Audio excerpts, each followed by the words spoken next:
much, and thank you all for having me today.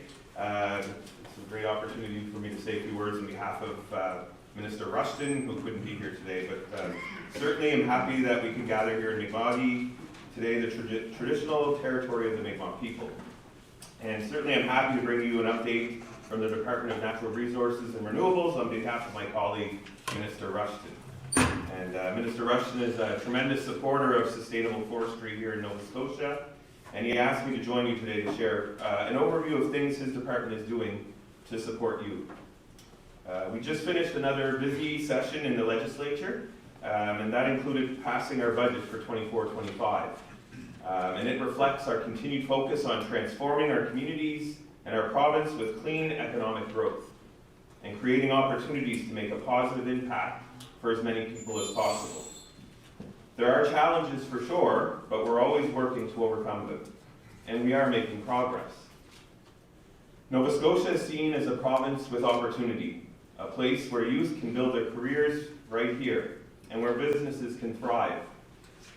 This year's budget builds on work we've already started and sets a path for the year ahead that our province can afford. And it keeps us on track to build Nova Scotia faster. And the forestry sector certainly plays a vital role in this. Forestry is among the resource industries that form the backbone of our rural economy. You provide thousands of good jobs that support our communities. And you provide quality wood products that Nova Scotians use every day.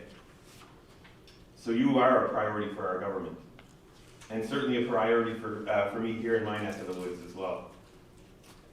I know forestry is going through a significant transformation, and it takes a lot of effort to implement the recommendations from the Forest Practices Review. I know Minister Rushton has dedicated the department's resources to ecological forestry on Crown land, and is helping private landowners like yourselves adopt these practices too. And we are making progress. We've got about 86% of those recommendations either complete or underway for Crown land. And all three legs of the triad model were in place more than a year ago. And in January, the department released a third batch of potential sites for high production forestry. We've come a long way. And we are still moving forward to build a bright future for the sector and for Nova Scotia.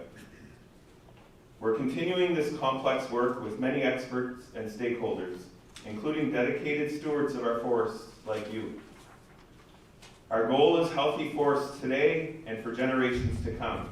And I know that is what you want to, because that's how your industry survives and thrives. That's why we're all thinking about the possibilities and asking important questions, like how can this sector help build more housing in Nova Scotia? How can we make wood a key ingredient in more of the products we use every day? Can we use mass timber instead of carbon-intensive building materials?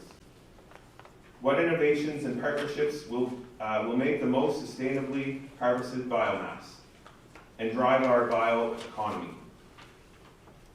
There are so many uses for biomass, and rather than wasting it, we can use it and keep money in our rural economy. Things like biofuels, wood pellets, and briquettes. We can use these for heat and renewable electricity. For example, government is looking at where we can use biomass to expand a small-scale wood heat program. Another important question is how can we be resilient in the face of challenges?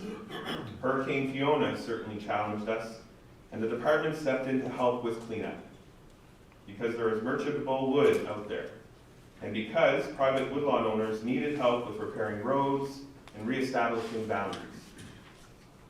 The department invested more than $7 million in 22-23.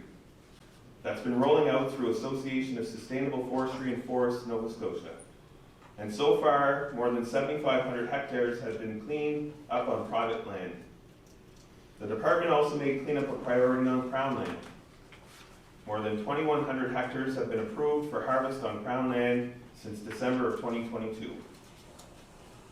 Despite all this significant effort, there's still wood and fiber remaining on both private and Crown lands. So our government made another $7 million investment through the Association for Sustainable Forestry. We're asking them to develop and manage a funding program to spur more cleanup of low-grade fiber. Several organizations have suggested initiatives, so we're giving the sector an opportunity to consider these ideas and develop their own programs. I have confidence that your knowledge and experience will lead to innovation, and I look forward to seeing the outcome. The support for Fiona Cleanup is above and beyond the department's ongoing silviculture funding. They provide this silviculture funding to help you advance your stewardship of our forests and your dedication to making sure they're healthy and sustainable. Last year, there were a couple of one-time investments in silviculture. The aim was to set you up for success. One of them helped licensees adopt to the ecological forestry practices required in SGEM, because it takes time to transition to this approach in a mixed-use zone of the triad. I want to note that the department has more than $6 million over the next 4 years that will help continue the efforts to implement recommendations from the Forestry Practices Review. It will fund research that supports healthy forests and wildlife, as well as work on species at risk. It will help with tree improvement, and it will help with adaptive management. All of this keeps us on track in advancing the transition to ecological forestry. And one-time investment made a permanent shift in the schedule of silviculture funding. Woodlot owners like you need to know how much funding is available earlier. The spring budget is typically passed too late in the legislature for you to make your plans. Having certainty about funding amounts earlier means you can do your planning earlier and avoid losing valuable time in the woods in the spring. So effectively, we doubled up the silviculture funding in 22-23 to make this shift. We've been through one full cycle of this new funding schedule, and I hope you're finding that it makes a difference. Before I wrap up, I want to remind you about the Woodland Owner of the Year Award.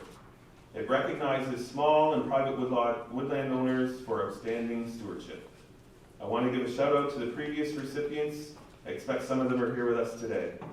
And I encourage you to nominate someone deserving of the 2024 award. You can send your nomination through the department website, or Simon here will be happy to have a chat with you as well. And as Simon had said, the application deadline is May 15th.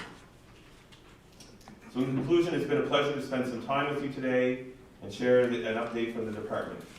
Everything the department does is designed to help our forestry industry succeed, to help you continue your role as a supplier of quality timber products that we all use every day, and to help you continue being a key contributor to our provincial economy. There is no question that the past number of years have been challenging, but you've stepped up, you've shown your resilience, you've been steadfast partners throughout the transition to ecological forestry. You're helping make this industry sustainable for the long haul.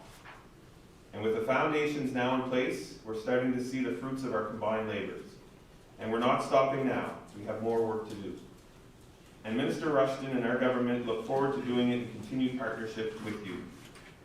We firmly believe in the potential of our forestry sector and the vision and strength that all of you bring. Thank you to the partners, sponsors, and staff for your combined efforts to make today possible. And thanks to all of you for doing what you do every day to keep our forestry sector strong and healthy. You're making a huge contribution to your communities and to our province. Thank you very much.